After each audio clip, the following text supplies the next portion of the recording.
Bayangin, sebuah majelis besar di Istana Baghdad tiba-tiba riuh. 8 tokoh agama dari berbagai negeri berdiri melingkar. Wajah mereka tegang, sementara di tengahnya Abu Nawas duduk santai sambil tersenyum. "Kalau kalian yakin benar, buktikan di depan semua orang." Ucapannya pelan tapi cukup menusuk telinga semua yang ada di ruangan. Sultan Harun al-Rasyid sendiri sampai maju ke depan, penasaran ingin tahu siapa yang akan kalah dalam adu ilmu ini. Sebelum lanjut, klik like dan subscribe biar nggak ketinggalan cerita-cerita seru dan penuh hikmah kayak gini. Semoga kita semua sehat selalu, rezeki lancar, hutang cepat lunas, dan bahagia dunia akhirat. Amin. Hari itu Istana Baghdad memang sudah disiapkan untuk acara debat akbar. Kabarnya 8 tokoh agama ini datang dari jauh, ada yang dari Mesir, Persia, hingga India. Mereka diundang oleh Sultan untuk menguji siapa sebenarnya yang paling cerdas dan tajam logikanya. Tapi yang gak banyak orang tahu, Sultan diam-diam ingin menjebak Abu Nawas. "Abu Nawas," kata Sultan dengan suara pelan namun tegas, "kau sering membuat orang di sini terdiam. Sekarang mari kita lihat apakah kau bisa menundukkan 8 orang bijak ini sekaligus." Nada suaranya seperti menguji, tapi ada senyum tipis yang entah bermakna dukungan atau tantangan. Abu Nawas pun mengangguk pelan. "Kalau mereka mau berdiskusi, saya siap. Tapi kalau ini mau jadi pertarungan ego, saya akan bermain dengan cara saya sendiri," jawabnya. Beberapa menteri yang duduk di belakang langsung saling pandang. Kalimat itu seperti sindiran yang halus. Tokoh pertama maju. Ia seorang ahli tafsir dari Mesir berjanggut putih, matanya tajam. "Abu Nawas," katanya, "apa hukum tertinggi yang mengalahkan semua hukum di dunia ini?" Ruangan langsung senyap, semua menunggu jawaban. Abu Nawas tersenyum kecil. "Hukum tertinggi? Hukum tertinggi adalah hukum yang membuat manusia sadar bahwa dia tidak lebih tinggi dari sesama manusianya. Kalau hukum itu tidak ada, semua hukum lain cuma pajangan," jawabnya. Beberapa orang mulai berbisik, kagum sekaligus bingung. Tokoh kedua langsung menyusul. Dia seorang sufi dari Persia, dikenal sebagai ahli filsafat. "Kalau begitu," katanya, "apakah itu berarti hukum Tuhan pun bisa diabaikan?" Pertanyaan ini sengaja dibuat untuk menjebak. Abu Nawas memandangnya dengan mata tajam. Kalau hukum Tuhan benar, dia tidak akan membuat manusia merasa lebih tinggi dari manusia lainnya. Kalau hukum yang kamu jalankan malah bikin sombong, itu bukan hukum Tuhan. Itu ego manusia yang kamu bungkus dengan nama Tuhan. Seisi ruangan terdiam. Tokoh ketiga dari India maju. Ia membawa kitab tebal berbahasa Sanskerta. "Kalau begitu, bagaimana cara kita tahu mana suara Tuhan dan mana suara ego?" Pertanyaan ini membuat banyak orang mengangguk, merasa ini inti pembahasan. Abu Nawas menunjuk dadanya. Suara Tuhan itu tenang, tidak memaksa, dan selalu mengajak berbuat baik tanpa pamrih. Suara ego itu berisik, memaksa, dan selalu ada keuntungan pribadi di belakangnya. Bedanya jelas. Kalau kau mau jujur sama dirimu sendiri. Sultan pun tersenyum tipis, sementara beberapa tokoh agama mulai terlihat kesal. Mereka merasa argumen mereka seperti diurai, dipelintir, lalu dikembalikan dengan makna yang lebih tajam. Tokoh keempat dari Andalusia melangkah maju. "Abu Nawas," katanya, "bagaimana kalau kita bicara tentang keadilan? Apakah keadilan itu sama untuk semua orang?" Ia mengucapnya dengan nada penuh tantangan. Abu Nawas menghela nafas panjang. Kalau keadilan itu sama untuk semua orang, maka orang kaya dan miskin akan tidur di ranjang yang sama kalau mereka salah. Tapi di dunia ini, keadilan kadang bisa dibeli. Itulah kenapa aku lebih percaya keadilan Tuhan yang tak bisa disuap. Suasana semakin panas. 4 tokoh sudah maju dan 4 tokoh lainnya masih menunggu giliran. Sultan tampak semakin tertarik, tapi Abu Nawas bukannya tertekan, ia justru makin santai, seolah baru saja pemanasan. Pertanyaannya, apakah dia akan tetap menang ketika melawan berikutnya yang jauh lebih licik? Belum sempat suasana mereda, tokoh kelima yang dikenal paling galak melangkah maju, seorang fakih dari Khurasan. Tubuhnya tinggi, sorot matanya menusuk. Abu Nawas, suaranya menggema. Aku dengar kau sering memelintir logika agar bisa menang. Kali ini aku akan pastikan kau tidak lolos. Penonton mulai bergumam, menanti benturan yang lebih keras. Sebelum kita lanjut, jangan lupa klik like dan subscribe supaya kamu nggak ketinggalan cerita seru dan supaya kamu tahu penuh makna cerita-cerita yang bersumber dari Abu Nawas. Dan semoga sehat selalu, rezeki lancar, hutang cepat lunas, dan bahagia dunia akhirat. Fakih itu mengeluarkan pertanyaan yang terdengar sederhana tapi menusuk. Kalau kau berada di persimpangan jalan, satu menuju kebaikan yang penuh penderitaan, satu menuju kejahatan yang penuh kesenangan, mana yang akan kau pilih? Beberapa orang langsung menahan napas karena ini bukan cuma soal logika, tapi juga moral. Abu Nawas tersenyum lalu menjawab pelan, aku akan pilih jalan yang membuatku tidur nyenyak di malam hari tanpa menyesal ketika bangun. Kadang itu berarti memilih penderitaan, kadang itu berarti menolak kesenangan, tapi selalu itu berarti memilih yang benar. Beberapa penonton mengangguk pelan, merasa tersentuh. Tokoh keenam, seorang rahib dari Bizantium, melangkah maju sambil membawa salib kecil. Kalau begitu Abu Nawas, apakah kebenaran itu satu atau berbeda-beda tergantung siapa yang melihat? Nada suaranya lembut tapi matanya penuh siasat. Abu Nawas menghela napas lalu berkata, kebenaran itu seperti cahaya matahari, bentuknya satu tapi jatuh di permukaan yang berbeda. Ada yang melihatnya sebagai panas, ada yang melihatnya sebagai terang, ada yang melihatnya sebagai warna keemasan. Kalau kau mau tahu cahaya aslinya, jangan lihat pantulannya, lihat sumbernya. Ruangan sempat hening, lalu terdengar bisik-bisik. Sultan memandang Abu Nawas dengan tatapan yang sulit dibaca antara kagum dan waspada. Dua tokoh tersisa, tapi kabarnya mereka yang paling pintar di antara semua. Tokoh ketujuh maju.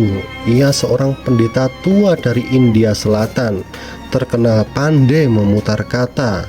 Abu Nawas, katanya sambil tersenyum, bukankah semua ajaran kita mengajarkan kebaikan?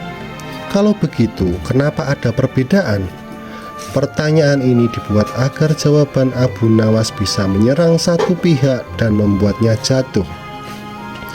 Abu Nawas menjawab tanpa ragu, karena yang berbeda itu bukan ajarannya, tapi manusianya.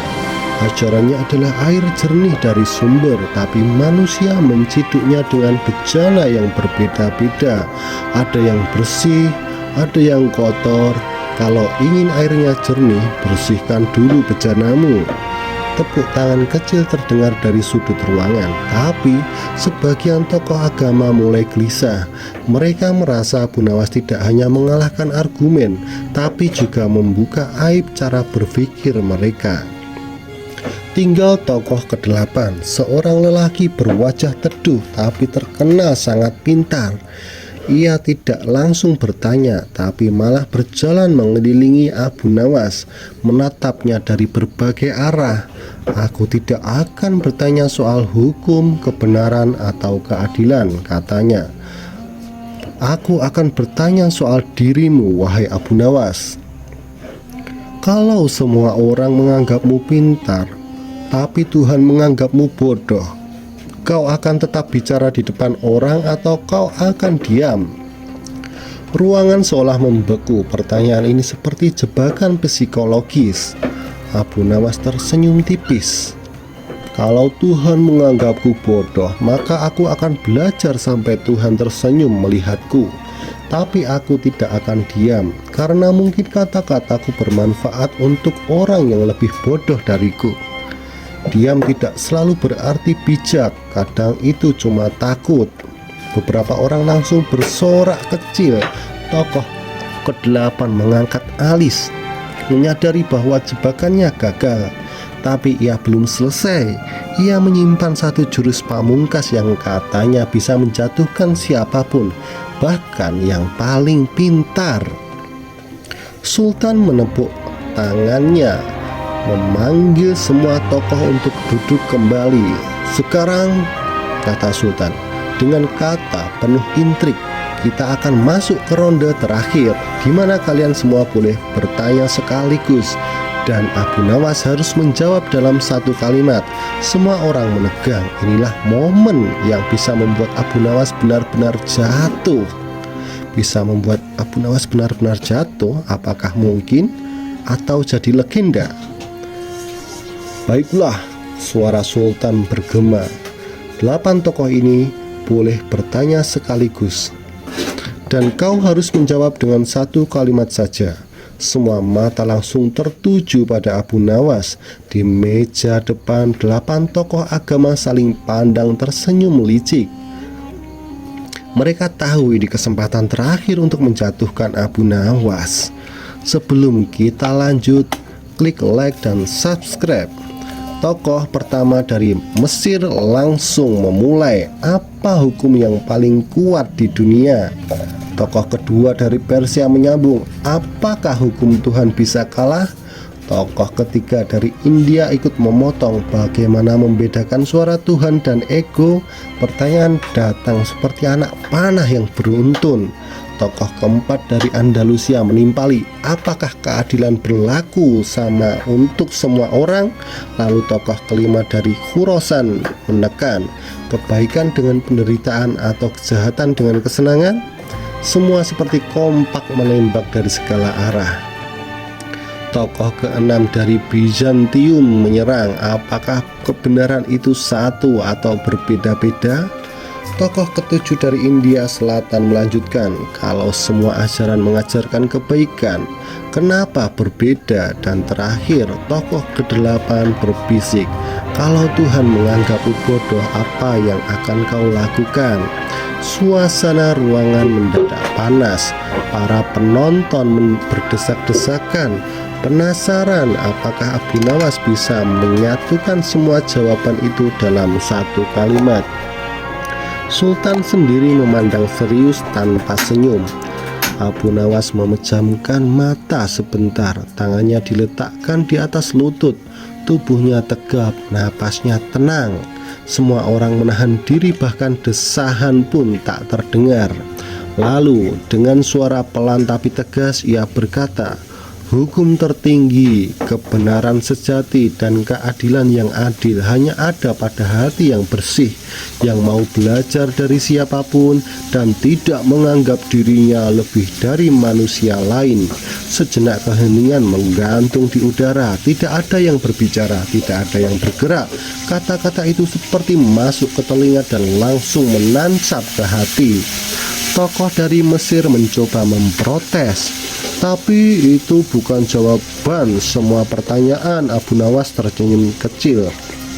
"Kalau hatimu bersih, kau akan tahu jawaban dari semua pertanyaan tadi tanpa aku jelaskan satu persatu." Sultan tertawa kecil. Beberapa menteri menunduk menahan senyum, tapi beberapa tokoh agama terlihat makin kesal, merasa Abu Nawas seperti mengalahkan mereka dengan cara yang terlalu mudah. Tokoh kedelapan berdiri lagi. Itu hanya kata-kata indah, kami ingin bukti. Tantangannya kali ini disambut anggukan semua tokoh lainnya.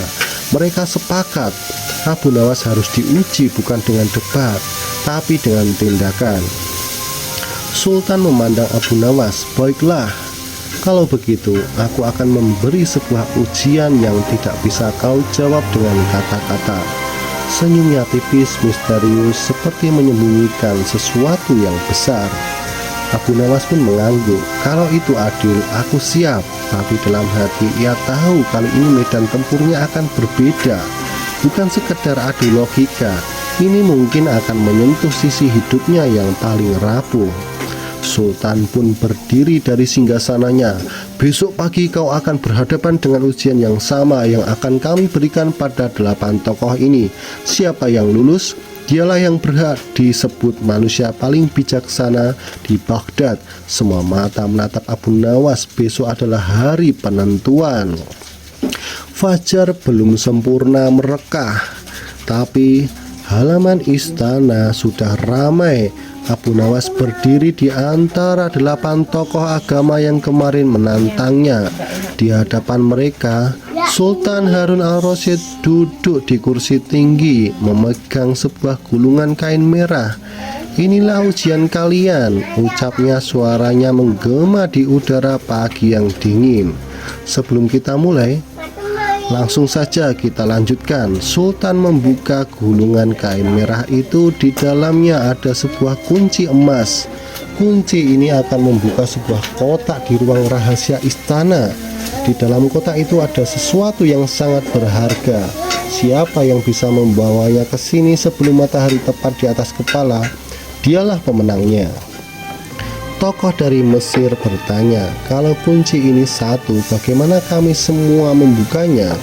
Sultan tersenyum, itu bagian dari ujiannya. Kalian harus mencari jalan masing-masing. Kunci ini hanya akan aku berikan pada satu orang, sisanya cari sendiri cara kalian. Para tokoh agama langsung saling pandang. Beberapa mulai memikirkan strategi untuk merebut kunci itu dari tangan siapapun yang memegangnya. Abu Nawas hanya memandang tenang, seolah tidak terburu-buru. Sultan memutuskan memberi kunci pertama pada tokoh kelima dari Khurasan yang kemarin paling keras menantang Abu Nawas. Mulailah, kata Sultan, dan seketika 8 tokoh itu berpencar mencoba mencari jalannya menuju ruang rahasia. Abu Nawas tidak ikut berlari. Ia malah duduk di bawah pohon kurma di sudut halaman, mengamati gerak-gerik semua orang. Beberapa penonton mulai berbisik, apa dia menyerah? Tokoh dari Persia dan India mencoba bekerja sama untuk melacak lokasi ruang rahasia itu. Sementara tokoh dari Mesir malah mengawasi pemegang kunci, berharap bisa mencurinya di tengah jalan. 1 jam pun berlalu, suara langkah tergesa dan teriakan samar terdengar dari berbagai arah. Sultan duduk santai, sesekali melirik Abu Nawas yang tetap tak bergeming. Tiba-tiba seorang pelayan istana datang membawa nampan berisi teh hangat untuk Sultan. Abu Nawas tersenyum lalu berdiri. Bolehkah aku ikut mengantar teh ini ke ruang rahasia, tuanku? Katanya. Sultan menatapnya dengan tatapan sulit ditebak lalu mengangguk. Dengan santai Abu Nawas berjalan mengikuti pelayan itu ke arah yang ternyata menuju pintu tersembunyi di balik dinding perpustakaan. Tidak ada penjaga, tidak ada keributan. Pelayan itu membuka pintu dan di sana terlihat kotak berukir emas tanpa gembok. Abu Nawas tersenyum lebar. Jadi ini maksudnya, bukan soal kunci, tapi soal jalan yang paling sederhana. Pelayan itu hanya mengangguk pelan. Ia mengangkat kotak itu dan membawanya keluar. Sementara di halaman 8 tokoh agama masih sibuk mencari atau saling berebut kunci. Ketika Abu Nawas kembali ke hadapan Sultan, semua mata terbelalak. Bagaimana kau bisa membawanya tanpa kunci? Tanya tokoh dari Andalusia. Abu Nawas menjawab, karena kadang pintu yang paling sulit dibuka justru yang tidak dikunci sama sekali. Sultan tertawa terbahak-bahak, sementara wajah 8 tokoh itu memerah karena malu. Tapi Sultan belum selesai. Abu Nawas, katanya sambil tertawa. Kau menang ronde ini, tapi ujian terakhir akan melibatkan seluruh rakyat Baghdad. Semua terdiam kali ini. Taruhannya jauh lebih besar. Ujian terakhir ini, suara Sultan Harun al-Rasyid menggema di alun-alun Baghdad, akan disaksikan oleh seluruh rakyat.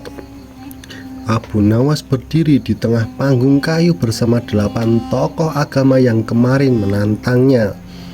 Di bawah panggung ribuan orang berdesakan, penasaran ingin tahu apa yang akan terjadi. Angin gurun membawa debu tipis membuat suasana terasa tegang. Sebelum kita lanjut, langsung saja kita lanjutkan. Sultan memerintahkan seorang prajurit membawa sebuah kendi besar berisi air jernih. Di dalam kendi ini, kata Sultan, ada rahasia yang akan membuktikan siapa di antara kalian yang paling bijak. Tugas kalian adalah membuat seluruh rakyat di sini percaya bahwa air ini adalah sesuatu yang lebih berharga dari emas. Terdengar gumaman dari penonton. Beberapa orang tertawa pelan, merasa tantangan itu aneh.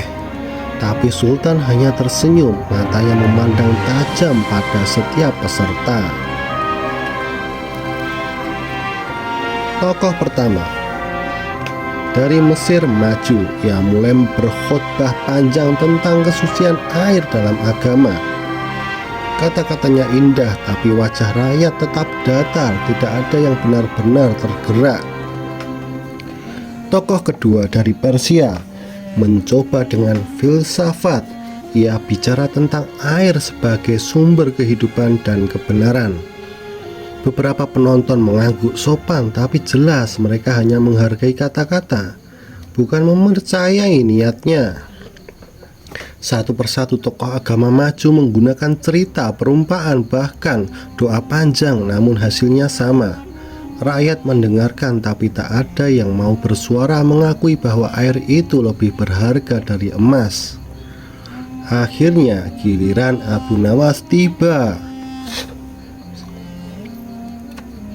Tidak ada yang langsung berbicara, malah ia meminta kendi itu diletakkan di tanah, lalu berjalan turun dari panggung dan menyelinap di antara rakyat. Abu Nawas mulai berbisik pada seorang ibu yang sedang menggendong anaknya. Kalau air itu hilang, anakmu akan kehausan dan mati, katanya. Ibu itu langsung memandang ke panggung dengan tatapan cemas. Lalu ia berbicara pada seorang pedagang roti. Kalau air itu hilang, kau tak bisa membuat adonan dan tak ada roti untuk dijual. Pedagang itu menelan ludah, wajahnya berubah serius. Satu persatu Abu Nawas menyentuh hati rakyat dengan situasi yang paling dekat dengan hidup mereka. Bukan khotbah panjang, tapi contoh yang langsung bisa mereka bayangkan. Tak lama kemudian sorakan mulai terdengar. Air itu lebih berharga dari emas, teriak seorang pemuda, disusul oleh teriakan lainnya dari berbagai penjuru dalam hitungan menit. Seluruh rakyat berteriak setuju. Sultan pun berdiri, menatap 8 tokoh agama yang kini terdiam.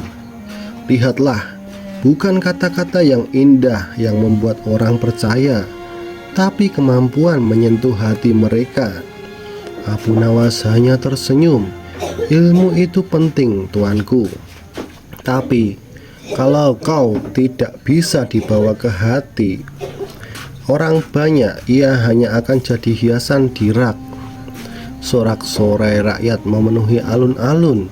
Sultan mengumumkan Abu Nawas sebagai pemenang mutlak. Tapi malamnya di ruang pribadinya, Sultan memanggil Abu Nawas diam-diam. Aku punya satu pertanyaan terakhir yang bahkan tidak boleh didengar oleh rakyat atau tokoh agama lain. Abu Nawas menatapnya penasaran. Pertanyaan apa yang sampai harus dirahasiakan, yang mulia? Malam itu istana Baghdad sunyi.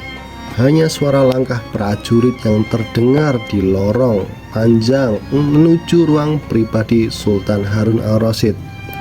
Abu Nawas berjalan sendirian.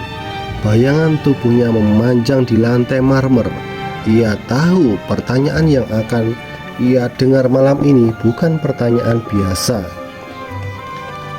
Sebelum kita lanjut, langsung saja kita lanjutkan. Sultan duduk di kursi rendah, tanpa mahkota, tanpa jubah besaran, hanya pakaian sederhana dan wajah yang tampak lelah.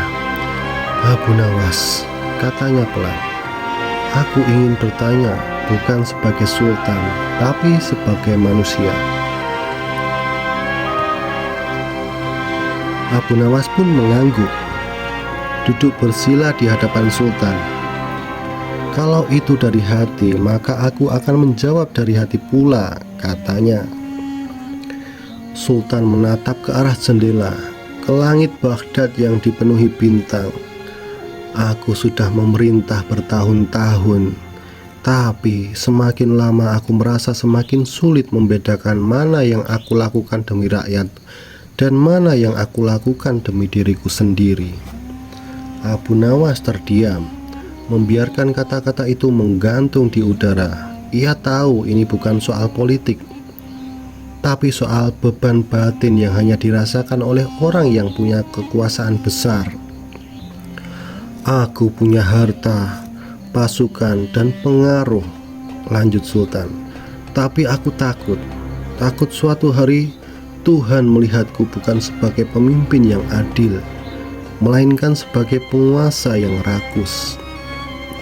Abu Nawas menunduk sebentar lalu berkata, Tuanku, rasa takut itu justru tanda bahwa hatimu belum mati. Orang yang benar-benar rakus tidak akan pernah takut dinilai oleh Tuhan. Sultan menghela napas, tapi matanya masih menyimpan keraguan. Kalau begitu, Abu Nawas, jawab satu hal. Bagaimana caranya aku memastikan bahwa setiap keputusan yang kau ambil adalah murni demi kebaikan, bukan demi diriku sendiri? Abu Nawas menatapnya lekat. Tanyakan ini sebelum kau memutuskan. Kalau aku tidak di sini, kalau aku bukan sultan, kalau aku hanya rakyat biasa, apakah aku akan tetap mengambil keputusan yang sama? Kalau jawabannya iya, berarti itu murni demi kebaikan. Sultan pun terdiam, matanya berkaca-kaca, tapi bukan karena sedih, lebih karena lega. Kau membuatnya terdengar sederhana, Abu Nawas. Sederhana bukan berarti mudah, tuanku, jawab Abu Nawas. Karena musuh terbesarmu bukanlah musuh di luar, tapi keinginanmu sendiri. Sultan pun tersenyum tipis. Aku mengerti sekarang kenapa kau menang melawan 8 tokoh agama itu. Bukan karena kau lebih pintar, tapi karena kau lebih jujur pada dirimu sendiri. Abu Nawas hanya tersenyum lalu berdiri untuk pamit. Tapi sebelum keluar, Sultan memanggilnya lagi. Besok pagi aku ingin kau menemaniku ke tempat yang tidak pernah kukunjungi selama jadi sultan. Abu Nawas mengangguk meski penasaran apa tempat itu dan kenapa Sultan sampai menunggu bertahun-tahun untuk mengunjunginya. Besok pagi mereka akan berangkat dan perjalanan itu akan membuka rahasia yang bahkan tak pernah terdengar di telinga rakyat Baghdad. Fajar baru saja menyentuh puncak menara Baghdad ketika 2 ekor kuda keluar dari gerbang istana. Di atasnya Sultan Harun al-Rasyid dan Abu Nawas menunggang tanpa pengawal, hanya membawa kantong kulit berisi air dan sepotong roti.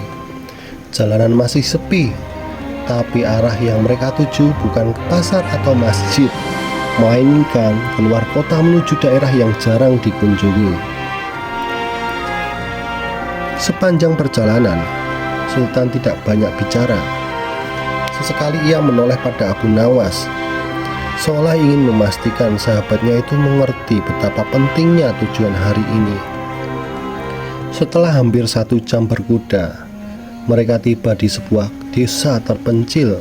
Rumah-rumahnya reot, anak-anak berlarian tanpa alas kaki, dan beberapa orang tua duduk lemas di depan pintu. Bau asap kayu bercampur dengan aroma tanah basah memenuhi udara.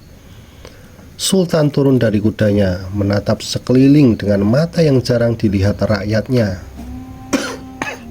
"Ini," katanya pelan, "adalah bagian Baghdad yang tidak pernah muncul di pesta-pesta istana." Abu Nawas memperhatikan wajah Sultan. "Ada rasa bersalah di sana. Kenapa kau membawaku ke sini, tuanku?" tanya Abu Nawas. Sultan pun menghela napas panjang. "Karena di sini aku bukan sultan. Aku hanya manusia yang pernah berjanji akan memerintah untuk semua orang. Tapi ternyata tak semua orang merasakan itu." Mereka berjalan melewati rumah-rumah sempit. Seorang ibu menyodorkan mangkuk kecil berisi sup tipis kepada anaknya. Jelas tidak cukup untuk mengenyangkan perut. Seorang kakek duduk memegang botol air kotor, tak mampu berjalan jauh untuk mencari yang bersih. Sultan merogoh kantongnya, memberikan koin emas pada kakek itu. Tapi kakek itu hanya tersenyum pahit. "Terima kasih, tuanku. Tapi kami butuh air, bukan emas." Kalimat itu seperti menampar hati Sultan. Abu Nawas menatapnya tajam. "Inilah yang sering kulihat dari jauh. Kekuasaan bisa memberi banyak hal, tapi kadang lupa memberi yang paling dibutuhkan." Sultan memejamkan mata, lalu berkata, "Abu Nawas, aku ingin kau membantuku. Aku tidak mau hanya dikenal sebagai sultan yang menang di istana. Aku ingin dikenang sebagai pemimpin yang hadir di sini." Abu Nawas mengangguk. "Kalau itu niatmu, maka kau harus siap kehilangan sebagian kekuasaan demi memberi lebih banyak kebebasan dan sumber daya pada rakyat." Sultan menatapnya, memahami maksudnya. Itu bukan keputusan ringan.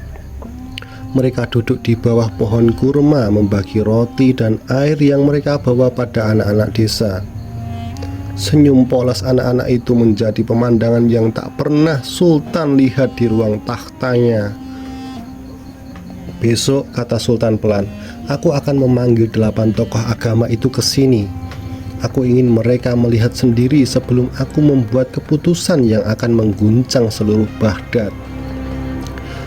Abu Nawas terdiam, tapi dalam hatinya ia tahu keputusan yang dimaksud Sultan bukan sekedar kebijaksanaan. Kebijakan ini akan jadi pengumuman yang mengubah wajah kekuasaan dan bisa membuat banyak orang di istana kehilangan posisinya. Esok hari semua akan terungkap di hadapan rakyat dan para tokoh agama. Pagi itu alun-alun Baghdad penuh sesak. 8 tokoh agama yang dulu menantang Abu Nawas kini berdiri di panggung bersama Sultan Harun al-Rasyid dan Abu Nawas sendiri. Tapi kali ini suasana berbeda. Tidak ada adu argumen, tidak ada kunci emas atau kendi air. Hanya tatapan ribuan rakyat yang menunggu sesuatu yang besar. Sultan berdiri, suaranya tenang tapi tegas. "Hari ini aku memanggil kalian semua bukan untuk melihat siapa yang paling pintar, tapi untuk mengingatkan bahwa kekuasaan tanpa keberpihakan pada yang lemah hanyalah kesombongan." Beberapa tokoh agama saling melirik, belum paham maksudnya. Rakyat tetap diam, menunggu kelanjutan kata-kata Sultan. Sultan mengangkat tangannya, memberi isyarat dari ujung jalan.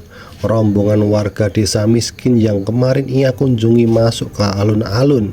Mereka berjalan perlahan membawa kendi-kendi air kotor dan roti keras yang menjadi makanan sehari-hari. "Lihatlah," kata Sultan, "mereka ini adalah bagian dari Baghdad yang sering terlupakan. Mereka tidak butuh perdebatan panjang. Mereka butuh air bersih, makanan, dan kesempatan hidup yang layak." Suara bisik-bisik mulai terdengar di kerumunan. Beberapa tokoh agama menunduk, malu melihat kenyataan yang begitu jelas di depan mata. Sultan menoleh ke 8 tokoh itu. Kalian pintar berbicara tentang hukum, kebenaran, dan keadilan, tapi hari ini aku ingin kalian tunjukkan keahlian kalian dengan membangun sumur pertama di desa mereka. Sejenak tak ada yang menjawab, lalu Abu Nawas melangkah maju. Kalau kalian mau, aku akan ikut menggali, tapi ingat, sumur ini hanya awal. Kalian harus terus datang, bukan hanya sekali ini. Sorak-sorai rakyat pecah. Beberapa tokoh agama meski awalnya enggan akhirnya mengangguk, mungkin karena malu, mungkin karena tersentuh. Sultan kemudian mengumumkan keputusan yang membuat semua orang terkejut. Mulai hari ini, setengah dari harta istana akan dialokasikan untuk membangun infrastruktur di desa-desa miskin Baghdad, dan Abu Nawas akan memimpin pengawasannya. Penonton bersorak sementara wajah para menteri yang biasanya mengatur harta tampak tegang. Mereka tahu keputusan ini akan mengurangi kemewahan mereka. Abu Nawas menatap Sultan dengan mata yang penuh hormat. Tuanku, ini keputusan yang akan membuat namamu diingat, bukan karena takhta, tapi karena hati. Sultan pun tersenyum, dan kau Abu Nawas sudah membuktikan bahwa kebijaksanaan bukan hanya soal menang debat, tapi soal membuat hidup orang lain lebih baik. Hari itu langit Baghdad cerah di antara sorak-sorai rakyat. Abu Nawas berjalan turun dari panggung menyapa anak-anak desa yang tersenyum lebar. Pertarungan kata telah berakhir, tapi kemenangan yang sesungguhnya baru saja dimulai. Nah, kalau kalian jadi sultan, keputusan besar apa yang bakal kalian ambil untuk rakyat? Tulis di kolom komentar. Siapa tahu bisa jadi inspirasi kita selanjutnya dalam menulis cerita-cerita yang lebih bermanfaat bagi banyak orang. Wassalamualaikum warahmatullahi wabarakatuh. Jangan lupa sholat dan sholawat.